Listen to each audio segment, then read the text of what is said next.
Colonialism, which was a brutal and terrible dictatorship, resulted in countries that were never going to work.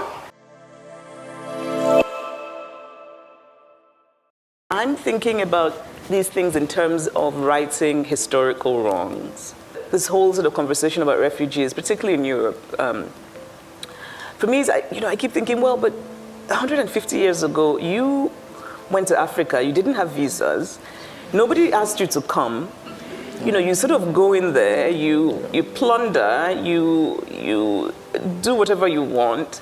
It's not that surprising that 100 years later, they kind of want to come to your place. And so I think maybe that should frame the conversation, just sort of as a moral basis. And so in that way, I kind of think about health work, that it might actually be a good way to think about it, which is to say that there is a certain kind of responsibility, I think, that the West has. And I'm not saying this in the way, I can just so imagine somebody from the right saying, well, what you're saying is Africans are not responsible for that. That's not what I'm saying, right? But I am saying that colonialism, which was a brutal and terrible dictatorship, resulted in countries that were never going to work.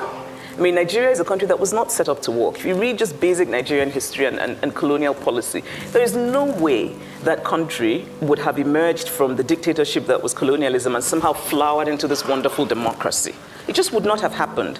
What I do think, though, is that the extent of the failure is our responsibility. I think that our leaders could have stolen a bit less money, and then maybe the roads would be slightly better, but do I think our institutions would be flourishing? No.